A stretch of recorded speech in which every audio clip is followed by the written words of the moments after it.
My name is Teodora, and I had the pleasure of working with Kaylee Condit this summer at MIT, trying to understand the influence of grain on deformation and seismic anisotropy, especially in Amphibole and in a mineral called hornblende. So I actually brought it with me, so if you would like to meet me afterwards and just take a look at this really cool thing, feel free to do that. So deformation mechanisms, geophysical data is becoming more advanced with lots of data being collected, yet the interpretation of this data is still not correct due to lack of experimental studies. So we need more experimental studies to better constrain these seismic observations and link seismic anisotropy to these deformation mechanisms. So seismic anisotropy is a property of a mineral that has an unequal crystal system or form that allows seismic waves to move faster through one crystal axis rather than any other. Lattice to forward orientation is closely related to seismic anisotropy, where a certain crystal lattice aligns better due to deformation. So in this figure, we can figure out on the bottom right, we can see hornblende, our mineral, having a random lattice per forward orientation denoted by the dotted lines, and after deformation, these crystals sort of align into one preferred orientation.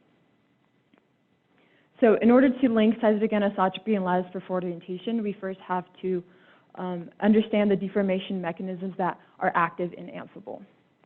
Rigid body rotation occurs during high pressures, but no significant strain is applied. This process is thought to develop lattice for forward orientation, but not much is known about its anisotropy. Dislocation creep occurs when there's a line defect in the lattice, seen in the upper image. This is a grain-insensitive mechanism, which means that no matter the grain size, it will deform and create a strong lattice per forward orientation. And this can be measured using a J index. In comparison, diffusion creep occurs when there's a point defect in the lattice, which occurs in only small grains. It creates no lattice per forward orientation, actually weakens it, and thus the J index is actually lower. So Amphibole is especially important because it has not been geophysically represented in terms of its signatures it preserves. So under certain deformation mechanisms, the crystals orient itself along the z-axis more preferably, or the 001 axis, which is the longest axis because it is the most efficient way to deform. So here on the left, we see a naturally deformed sample that underwent dislocation creep. You can see the Amphibole in the greenish black kind of woven into this fabric. A shows us that the z-axis 001, that there's a specific pattern that it has at the east and west axes and has a J index of 1.72. In B, we can see the dislocation creep's anisotropy, which measures at 4.2%. And this, we only measure at the pressure wave anisotropy because that is the most significant seismic wave. In comparison, diffusion creep, in C, we see that the lattice per forward orientation, there's no significant pattern, it's kind of dissolved. And in D, its anisotropy is 2 times lower than dislocation creeps, measuring at 2%. So Amphibole is also especially important because it occurs in shear zones and increases in abundance as strain increases. So as you can see in the figure denoted in green, as hornblende increases, so does the gradient of strain. Again, dislocation creep shows us higher anisotropy, measuring at 2.4% in this sample and 1.3 in the diffusion creep. But we need to know how these deformation mechanisms activated and what the role of grain size is. So we would like to know how lattice before orientation and seismic anisotropy is linked to each other, and the deformation mechanisms that is connected to these. So we, in our project, aimed to experimentally deform Amphibole using deep-crustal conditions and compare these two samples to diffusion creep and dislocation creep natural samples to better understand the constraints that need to be placed on seismic data. So we started out by getting our sample from the Adirondack Mountains in northern New York. We then pulverized the sample into fine grains measuring at smaller than 2 micrometers and created 2 separate samples. So both of these were put into the Griggs rig, a deformation apparatus, and hot pressed at 750 degrees Celsius and 1.5 gigapascals to fabricate the hard material and simulate how natural Amphibole is to basically reduce all porosity. Then we put it at, this is the Griggs rig. Then we made it, the deformed sample, okay, only one of the samples was deformed and hot pressed, and the other sample was kept in the Griggs rigs and deformed and experienced strain rates of 10 to the negative 6 to 10 to the negative 3, which is cataloged to activate dislocation creep, which we'll see in our results having that kind of distinct pattern at the east and west sides. Then after we collected our sample, we put it into a scanning electron microscope at the University of San Diego. We used a step size of 0.25 micrometers to ensure high resolution. We used, this picture shows how the scanning electron microscopes collects electron backscatter diffraction data, which we'll use to reconstruct grains, plot lattice before orientation, and calculate anisotropy. We did this, we calculated all of that in MTech, a free MATLAB toolbox that does all the microstructure textural analysis and let us analyze the difference in grain size and anisotropy. So let's look first of our results at our undeformed sample. This shows that the intergrainal misorientation of each single grain. So each little circle is a grain, obviously, with it having very small grains. 0 represents minimal misorientation, and yellow is more. So you can see these small grains do not have that much misorientation, which is compared to the average orientation of the whole grain. Our pole figures and anisotropy calculations of the undeformed sample shows us that there is a lattice before orientation in these undeformed samples with a J index of 2.39, which is quite high. Our anisotropy is 10.4%, which is also surprisingly high. This is both higher than natural samples and with both dislocation and deformation creep. Diffusion creep, my bad.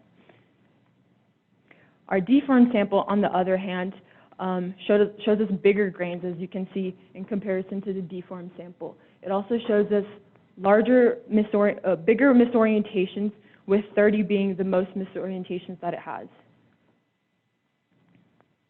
Our pole figures and anisotropy shows that the lattice before orientation has a more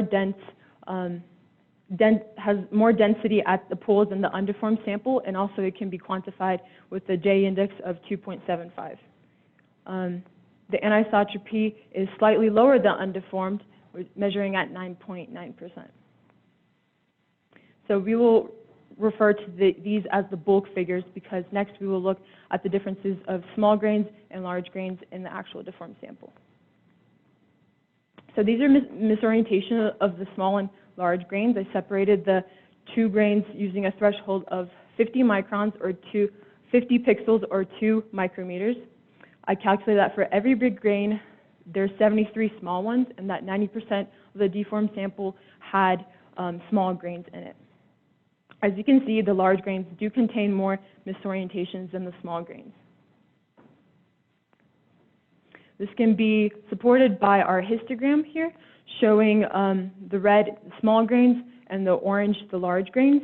The large grains have more of dispersion, having many more misorientations, and having 25% of their big grains having more than 5 misorientations versus 95% of the small grains having less than 5 misorientations. Our pole figures, lattice before orientation, and the anisotropy figures show us that at the smaller grains, less than 2 microns, have less density of lattice before orientation and just a lower J index than the large grains. The anisotropy in the large grains is bigger than the anisotropy of the small grains, measuring at 8.1% versus 10.6%. So there are a couple of takeaways from this information. We first learned that at the 2 micron grain threshold, the grains experience dislocation creep and also some diffusion creep. This can be supported by seeing that the small grains have a kind of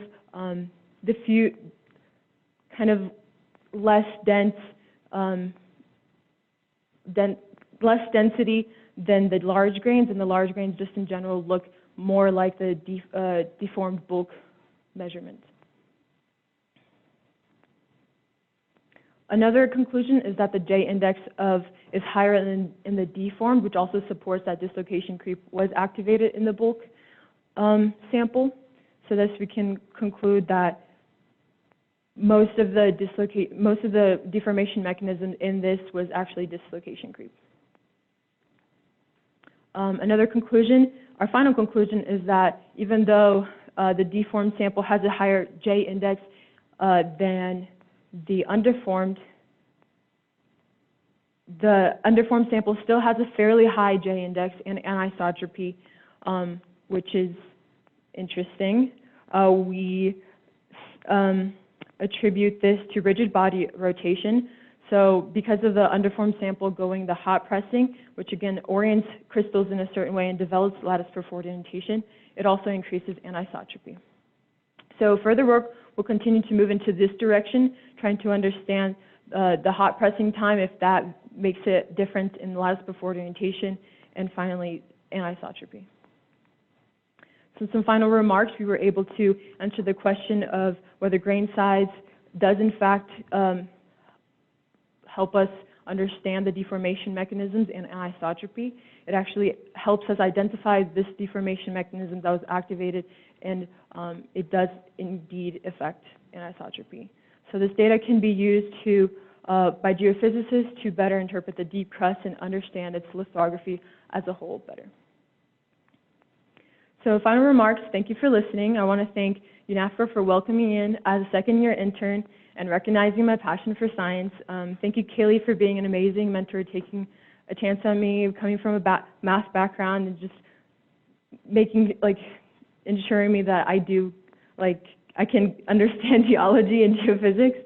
And of course, thank you, NSF, for sponsoring these life-changing internship programs that many students for myself can benefit from and just find their place in the geosciences. Thank you for listening. I can take any questions.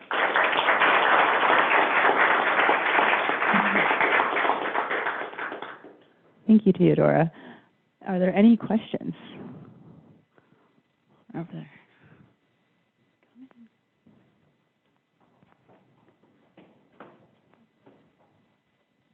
Could you please describe the J index? So the J index basically quantifies lattice preferred orientation.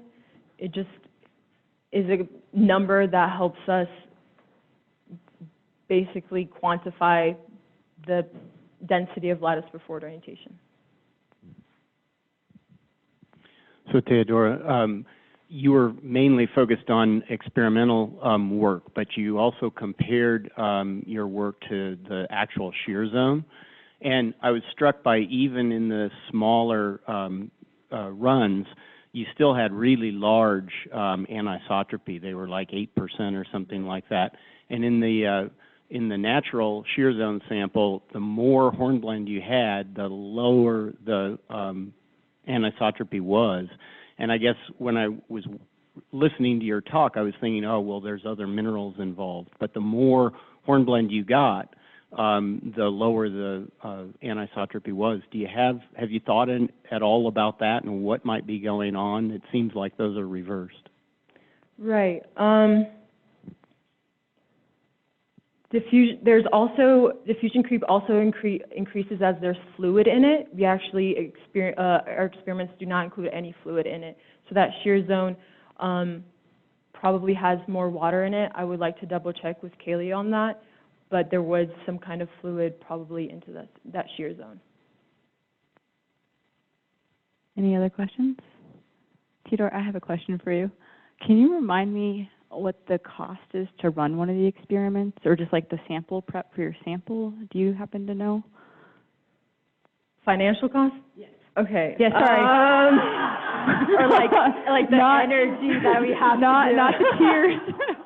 Yes, what is the monetary cost? Monetary cost.